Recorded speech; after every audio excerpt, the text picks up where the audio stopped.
அழகே அழகு சீரியல்ல சுரேஷ் கொஞ்சம் ஓவரா தான் பண்றாங்கன்னு நினைக்கிறவங்க நம்ம சேனலுக்கு சப்ஸ்கிரைப் பண்ணிட்டு லைக் பட்டனை தட்டி விட்டுருங்க. நிலாவும் மலரும் வெளியில உட்காந்து பேசிக்கிட்டு இருக்காங்க. ஏக்கா எப்படிதான் நீங்க இந்த குடும்பத்துல இருக்கீங்கன்னு எனக்கு தெரியல. அப்பா அம்மா வந்து அவ்வளோ தூரம் விருந்துக்கு அழைக்கிறாங்க. ஆனா இவங்கெல்லாம் என்னடானா ரொம்ப பெரிய ஆளுக மாதிரி நடந்துக்கிறாங்க. எங்க அப்பா மனசு எவ்வளோ கஷ்டப்பட்டிருக்கோம். இதுல வேற உங்க கொழுந்தனாரும் கூட சேர்ந்துக்கிட்டு வாங்கன்னு கூட கேட்க மாட்டேங்கிறாரு. எனக்கு எவ்வளோ கஷ்டமா இருந்திருக்கும் அப்படிங்கிற மாதிரி மதி கேட்குறாங்க. அதுக்கு மலர் இருந்துக்கிட்டு இந்த வீடு அப்படித்தான் மதி, நம்ம வீட்டு ஆளுங்களை மதிக்க மாட்டாங்க. நம்ம வீட்டு ஆளுங்க வந்தாலும் வாங்கன்னு கூப்பிட மாட்டாங்க. எனக்கு மட்டும்தான் அப்படின்னு நினச்சா உனக்கும் அப்படிதான் நடக்குது. விடு, எல்லாம் காலப்போக்கில் சரியாயிடும் அப்படிங்கிற மாதிரி மலர் சொல்கிறாங்க.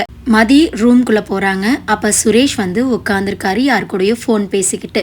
மதியும் ரொம்ப நேரமாக வெயிட் பண்ணுறாங்க அவர் எப்போ ஃபோன் வைப்பாருன்னு. மதி வெயிட் பண்ணுறதை பார்த்துட்டு சுரேஷ்க்கு ஒரே யோசனை. சரின்னு சொல்லிட்டு ஃபோனை வச்சுட்டு என்ன ஏதாவது பேசணுமா அப்படிங்கிற மாதிரி சுரேஷ் கேட்குறாரு. அதுக்கு மதி இருந்துக்கிட்டு ஆமாம் எங்கள் அப்பா அம்மா வந்து விருந்துக்கு கூப்பிட்டாங்க இல்லையா, நம்ம வீட்டிலேருந்து யார் யார் போகிறோம் அப்படிங்கிற மாதிரி கேட்குறாங்க மதி. அதுக்கு சுரேஷ் இருந்துக்கிட்டு அதானே, உனக்கு ஏதாவது காரணம்னா மட்டும் என்கிட்ட ரொம்ப சாஃப்டாக பேசுவியே அப்படிங்கிற மாதிரி சுரேஷ் கேட்குறாரு. அதுக்கு மதி இருந்துக்கிட்டு நான் எதுக்கு உங்ககிட்ட காரியம் ஆகணும்னு சாஃப்டாக பேசணும், நான் யார் யார் வர்றீங்கன்னு தான் கேட்டேன். நீங்கள் வந்தால் கூட்டிகிட்டு போகிறேன், இல்லைனா நான் மட்டும் போகிறேன். இதில் எதுக்காக நான் உங்ககிட்ட கெஞ்சணும் அப்படிங்கிற மாதிரி மதி கேட்குறாங்க. எப்படி மதி உன்னால் மட்டும் இப்படி பேச முடியுது அப்படின்னு சுரேஷ் கேட்குறாங்க. அதெல்லாம் விடுங்க, இப்போ நம்ம வீட்டிலேருந்து யார் யார் வரா, நீங்கள் வர்றீங்களா வரலையா அப்படிங்கிற மாதிரி கேட்குறாங்க. முதல்ல விருந்துன்னு சொன்னால் நீ வந்து போலா அப்படிங்கிற மாதிரி சொல்லணும். அதை விட்டுட்டு வர்றீங்களா வரலையான்னு கேட்டால் இது என்ன அப்படிங்கிற மாதிரி கேட்குறாங்க. இல்லை எங்கள் அப்பா அம்மா வந்து நின்று வாங்க மாப்பிள்ளைன்னு சொல்லியும் நீங்கள் வாங்க மாமா உடம்பு நல்லா இருக்கான்னு கூட ஒரு வார்த்தை கேட்கலையே, அப்புறம் எனக்கு கோபம் வராதா அப்படிங்கிற மாதிரி கேட்குறாங்க. அதுக்கு சுரேஷ் இருந்துக்கிட்டு வாங்கன்னு கூப்பிடுற அளவுக்கு அவங்க எனக்கு நல்லது பண்ணல மதி அப்படிங்கிற மாதிரி சொல்கிறாங்க. அதுக்கு மதி அவங்க பண்ணுறாங்க பண்ணலை, ஆனால் இப்போ அவங்க உங்களுக்கு சம்மந்தி, உங்கள் வீட்டு ஆளுங்க என்னமோ வேண்டாதவங்க வீட்டுக்குள்ளே வந்த மாதிரி அவ்வளோ யோசிக்கிறீங்க. நீங்கள் என்னடானா வாங்கன்னு கூட கூப்பிடாம அவ்வளோ இதாக நிற்கிறீங்க அப்படிங்கிற மாதிரி கேட்குறாங்க மதி. உங்களை விட வயசில் பெரிய மனுஷன், உங்களை மதித்து விருந்து வச்சுருக்கோம் வாங்கன்னு கூப்பிட்டா சரிங்க மாமா வரோம், இல்லை வேலை இருக்குது ஏதாவது மனசு விட்டு சொன்னால் தானே அவங்களுக்கு சந்தோஷமாக இருக்கும். யாருமே மூஞ்சி கொடுத்து பேசாமல் அவங்க ரெண்டு பேரும் எவ்வளோ கஷ்டமாக வீடு திரும்புகிறாங்க தெரியுமா அவங்களுக்கு அப்படிங்கிற மாதிரி மதி கேட்குறாங்க. ஓஹோ, அவங்க கஷ்டப்படுறது மட்டும்தான் உனக்கு தெரியுது, நீ கேள்வி கேட்டு எங்கள் அம்மா அப்பாவை கஷ்டப்படுத்துறியே அது உனக்கு தப்பாக தெரியலையா அப்படிங்கிற மாதிரி சுரேஷ் கேட்குறாரு.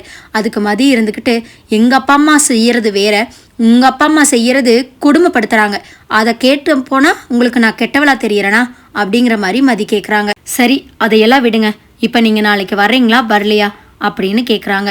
அதுக்கு சுரேஷ் இருந்துக்கிட்டு எனக்கு நாளைக்கு வேலை இருக்குது, லீவு தரமாட்டாங்க, நான் வரல அப்படிங்கிற மாதிரி சொல்கிறாரு. மதிக்கு கோவம் வந்துடுது, போய் ஒரு சைடாக திரும்பி படுத்துக்கிறாங்க. சுரேஷும் போய் படுத்து தூங்கிடுறாரு. காலையில் ஆயிடுது. சோஃபாவில் ராகவனும் லக்ஷ்மியும் உட்காந்துருக்காங்க. பாக்கியராஜ் உட்காந்து பேப்பர் படிச்சுட்டு இருக்காரு. மலர் எல்லாத்துக்கும் கொண்டு வந்து காஃபி கொடுத்துட்டு பாக்கியராஜ் கிட்ட கண் காமிக்கிறாங்க. பாக்கியராஜ் அதை புரிஞ்சுக்கிட்டு ஏம்மா இன்னைக்கு மதி வீட்டில் விருந்துக்கு அழைச்சாங்கல்ல, நம்மெல்லாம் போகிறோம் தானே அப்படிங்கிற மாதிரி சொல்கிறாங்க. அதுக்கு ராகவன் இருந்துக்கிட்டு நம்மெல்லாம் போகலப்பா, எனக்கு ஒரே மூட்டு வலி, எனக்கு வேலை வேற இருக்குது அப்படிங்கிற மாதிரி சொல்லவும் பாக்கியராஜ் இருந்துக்கிட்டு அது எப்படிப்பா, கல்யாணம் ஆகி ஃபர்ஸ்ட் டைம் விருந்து வைக்கிறாங்க, நம்ம எல்லாத்தையும் கூப்பிட்ருக்காங்க, போனால் தானே கௌரவமாக இருக்கும் அப்படிங்கிற மாதிரி சொல்கிறாங்க. ஆமாம், பொல்லாத கௌரவம், எப்போ கல்யாணம் ஆகி எப்போ கூப்பிட்றாங்க பாரு, ஏதோ வேண்டா வெறுப்பா செஞ்சே ஆகணுமேனு கடனுக்கு கூப்பிட்டு போகிறாங்க அப்படிங்கிற மாதிரி லக்ஷ்மி சொல்கிறாங்க. அதுக்கு பாக்கியராஜ் இருந்துக்கிட்டு அம்மா அவருக்கு தான் உடம்பு சரியில்லைல்ல, ஹாஸ்பிட்டலில் இருந்தார், நம்ம தான் போய் பார்க்கவே இல்லை, அவங்க எப்படி இந்த சமயத்தில் நம்மளுக்கு விருந்துக்கு வைப்பாங்க அப்படிங்கிற மாதிரி பாக்கியராஜ் சொல்லவும் மலர் இருந்துக்கிட்டு ஆமாம் அத்தை, நம்மெல்லாம் போகலைன்னா நல்லா இருக்காது அப்படிங்கிற மாதிரி சொல்கிறாங்க. உன்னை யாராவது கேட்டாங்களா, போய் அடுப்பில் ஏதாவது வேலை இருந்தால் பாரு, ஏதாவது ஒன்று பேசிடக்கூடாதே, வந்து அவளுக்கு வரிஞ்சு கட்டிட்டு நின்ற வேண்டியது அப்படிங்கிற மாதிரி லக்ஷ்மி சொல்கிறாங்க. மலரும் பேசாமல் உள்ளே போயிடுறாங்க. பாக்கியராஜ் மறுபடியும் ராகவன் கிட்ட கேட்குறாரு, அப்பா நம்மெல்லாம் போயிட்டு வந்துடலாம், இன்னைக்கு லீவு தானே, வீட்டில் எல்லாரும் தானே இருக்கோம், போயிட்டு வந்துட்டா அவங்களும் சந்தோஷப்படுவாங்கல்ல அப்படிங்கிற மாதிரி சொல்கிறாங்க. நீ என்னடா நான் சொல்லிக்கிட்டே இருக்கேன், நான் வரல, யார் யார் போவீங்களோ போயிட்டு வாங்க அப்படிங்கிற மாதிரி சொல்கிறாரு. அப்போ தான் சுரேஷ் ரூம்குள்ளேருந்து வெளியில் வராரு யூனிஃபார்மோட. அதை பார்த்த பாக்கியராஜ் என்னடா யூனிஃபார்ம் போட்டிருக்க, வேலைக்கு போறியா என்ன அப்படிங்கிற மாதிரி கேட்குறாரு. அதுக்கு சுரேஷ் இருந்துக்கிட்டு ஆமாம் வேலைக்கு தான் போகிறேன், ஏன் புதுசாக கேட்குற அப்படிங்கிற மாதிரி சுரேஷ் கேட்குறாங்க. அதுக்கு பாக்கியராஜ் இருந்துக்கிட்டு மறந்துட்டியா, நேற்று மதியோட அப்பா அம்மா வந்து நம்மளை விருந்துக்கு கூப்பிட்டாங்கல்ல, அங்கே போக வேண்டாமா, நீ பாட்டுக்கு யூனிஃபார்ம் போட்டு வந்திருக்க அப்படிங்கிற மாதிரி கேட்குறாங்க. அதுக்கு லக்ஷ்மி இருந்துக்கிட்டு ஆமாம் அவங்க போடுற 1.5 சாப்பாட்டுக்கு இவன் வேலைக்கு லீவ் போட்டுட்டு போகணுமாக்கும், அதெல்லாம் ஒன்றும் வேண்டாம் சுரேஷ், நீ வேலையை போய் பாரு, வேலை தான் முக்கியம், அவனே இப்போதான் லீவெல்லாம் முடிஞ்சு வேலைக்கு போயிருக்கான் அப்படிங்கிற மாதிரி லக்ஷ்மி சொல்கிறாங்க. மதி ரூம்குள்ளே இருந்து வெளியில் கிளம்பி வர்றாங்க. அதை பார்த்துட்டு லக்ஷ்மி எங்கே காலையிலேயே கிளம்பிட்ட அப்படிங்கிற மாதிரி கேட்குறாங்க. அம்மா அப்பா வீட்டுக்கு அப்படிங்கிற மாதிரி மதி சொல்கிறாங்க. அம்மா அப்பா வீட்டுக்கா, எதுக்கு திடீர்னு அப்படின்னு கேட்குறாங்க. அதுக்கு மதி இருந்துக்கிட்டு அதான் நேற்று வந்து விருந்துக்கு கூப்பிட்டு போனாங்கல்ல அப்படிங்கிற மாதிரி சொல்கிறாங்க.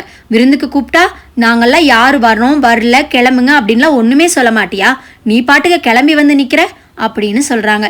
விருந்து வைக்கிறது அவங்க, கூப்பிட்டது நம்மளை, யார் யார் வர்றோங்கிறத நம்ம எல்லாரும் தான் முடிவு பண்ணணும், அதை விட்டுட்டு நான் எதுக்காக உங்களை அழைக்கணும் அப்படிங்கிற மாதிரி மதி சொல்கிறாங்க. அப்பப்பா உங்ககிட்ட பேசி ஜெயிக்க முடியுமா, இப்போ நீ மட்டும் போறையாக்கும், அவன் சுரேஷ் என்னமோ வேலைக்கு போகிறேங்கிறான் அப்படிங்கிற மாதிரி கேட்குறாங்க லக்ஷ்மி. அதுக்கு மதி இருந்துக்கிட்டு அவங்களுக்கு வேலை இருக்காமா, அவங்க போகிறாங்க, எனக்கு வேலை இல்லை, அப்பா அம்மா கூப்பிட்ருக்காங்க, நான் போகிறேன் அப்படிங்கிற மாதிரி மதி சொல்கிறாங்க. பாக்கியராஜ் இருந்துக்கிட்டு மதி கொஞ்ச நேரம் இருப்பா, சுரேஷ் நீ போய் ட்ரெஸ்ஸை மாற்றிட்டு வா, நம்ம எல்லாம் விருந்துக்கு போயிட்டு வரலாம், இன்னைக்கு ஒரு நாள் லீவ் போடு சுரேஷ் அப்படிங்கிற மாதிரி சொல்கிறாங்க. அதுக்கு சுரேஷ் இருந்துக்கிட்டு அண்ணா அப்படிங்கில மலர் இருந்துக்கிட்டு இங்கே பாரு சுரேஷ், நம்ம அவ்வளோ தூரம் கஷ்டப்பட்டு வந்து சொல்லிட்டு போயிருக்காங்க, போகலைன்னா நல்லா இருக்காது அப்படிங்கிற மாதிரி சொல்லிட்டு இருக்கும்போதே ராகவனோட ஃபோன் ரிங் ஆகுது.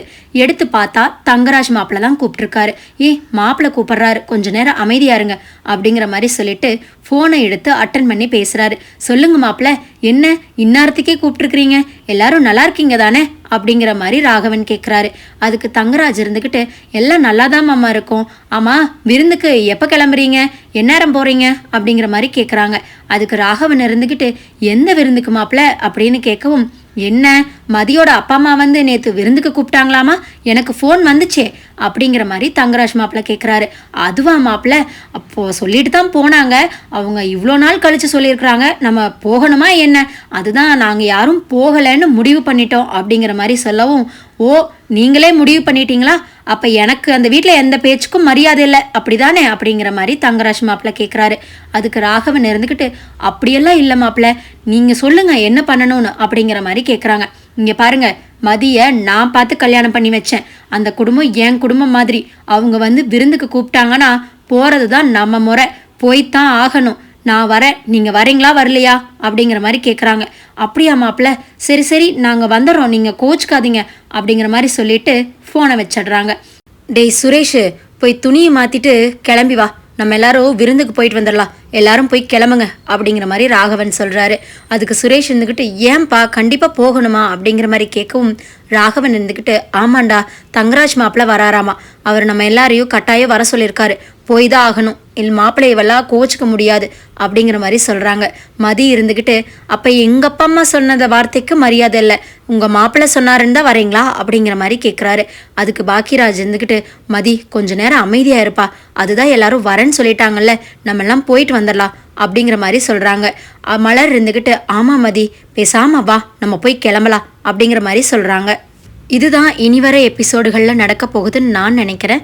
நீங்கள் என்ன நினைக்கிறீங்கிறத மறக்காமல் கமெண்ட்டில் சொல்லுங்கள் ஃப்ரெண்ட்ஸ்.